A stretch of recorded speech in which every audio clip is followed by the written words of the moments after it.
तो गाइज आज जो सरिता जेट्टू के यहाँ सचिन, मनीषा, नेहा ये सब लोग गए थे, तो जो उस दिन का जो राज था उनके बंद कमरे का, वो आज खुल गया है। उस पर से पर्दाफाश हो गया है। उस दिन वो दवाई किसके लिए थी और कौन लेके गया था, तो ये सब पता चल गया है। तो चलिए चैनल को सब्सक्राइब कर लीजिए और सच का जो जिक्र हुआ है वो आप सबसे बताते हैं। तो वो दवाई थी नेहा के लिए। सबसे पहले क्या होता है, लेडीज़ एक रूम में बैठती हैं सरिता के यहाँ और जेंट्स एक रूम में बैठते हैं। तो लेडीज़े जो क्रिएटर्स थे वो सारे एक रूम में, सरिता ने उन सबको एक रूम में बुलाया था कुछ बात करने के लिए। तो ये सारे क्रिएटर एक रूम में बैठे हुए होते हैं और बातें होती हैं इन लोगों के बीच में। वो बातें क्या होती हैं वो भी अभी मैं बताऊंगी। तो ये बातें होते हुए सिर्फ 10 मिनट होते हैं, 10-12 मिनट ऐसे होते होंगे, और वैसे ही उस रूम में सचिन आ जाता है। और तब जो सरिता होती हैं वो गुस्सा हो जाती हैं, मतलब वो दिखाती नहीं है कि वो गुस्सा हो गए, पर मन में उनके हो जाता है कि हम लोग अभी 10 मिनट भी नहीं हुए हैं बैठे और ये यहाँ भी आ गया।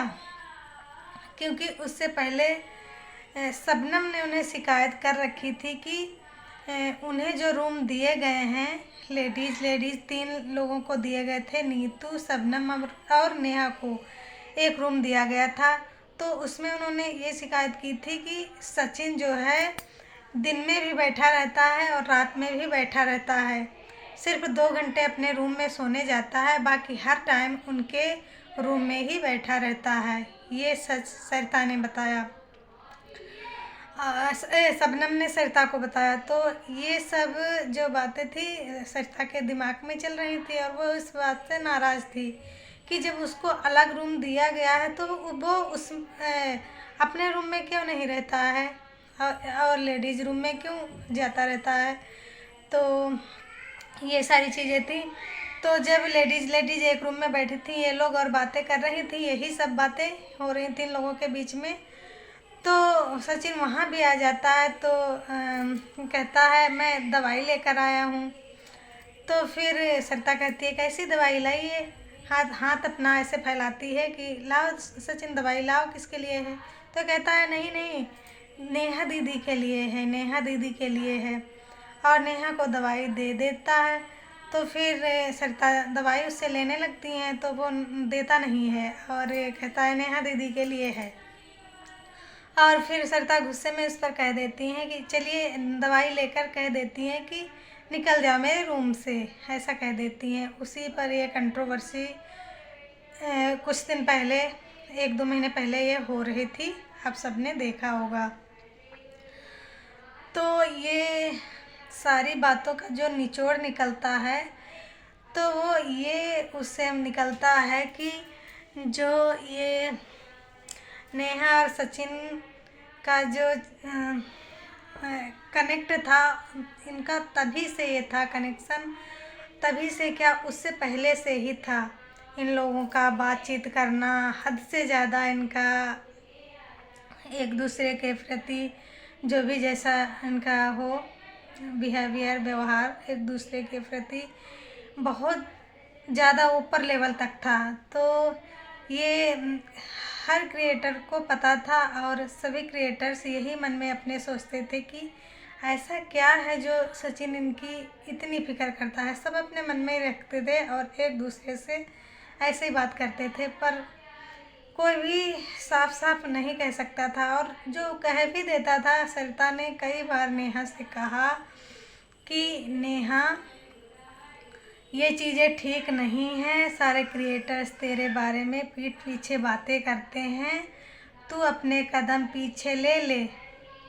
ये सरिता ने साफ कह रखा था। फिर भी सारी चीज़ें जानते हुए भी नेहा आशीष तिवारी अपने कदम पीछे नहीं ले रही थी और वो सचिन से बातें करती थी, हद से ज़्यादा बात करती थी।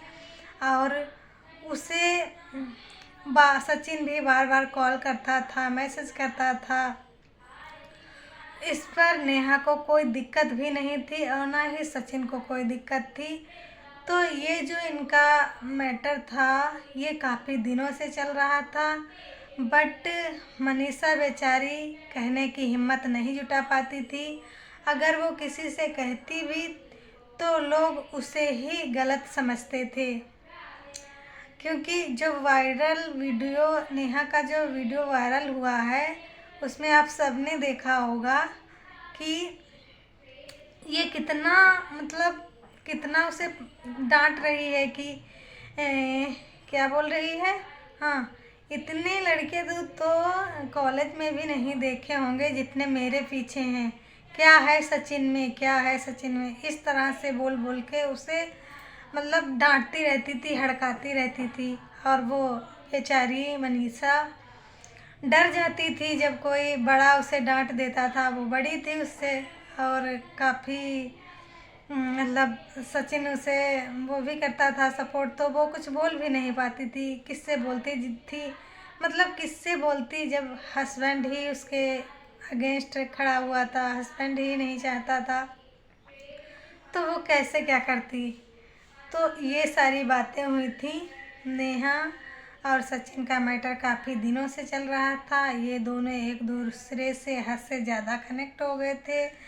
और ऐसे ही नहीं, जो इन्होंने बातें की हैं चैट में सब सामने आया है। सामने तो ये नेहा दीदी बोलता था सचिन, सामने सभी के सामने नेहा दीदी बोलता था, पर जब व्हाट्सएप चैट वगैरह करता था तो ये जान बोलता था, जान, तो ऐसे बोलता था। ये सब आप सबने देखा होगा, जान बेटू ये सब बोलता था।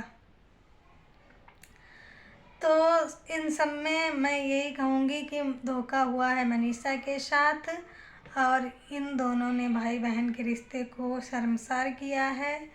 इन दोनों को माफ़ किया नहीं जाना चाहिए, नहीं माफ़ करना चाहिए। पब्लिकली ये सारी चीज़ें हुई हैं और पब्लिक के सामने भी आई हैं ये सारी चीज़ें, तो हमें ये दोनों ही गलत लगे हैं। इस पर आप सबका क्या कहना है कमेंट में ज़रूर बताएं। अगला वीडियो फिर मिलते हैं अगले वीडियो में, तब तक के लिए चैनल सब्सक्राइब करके रखना।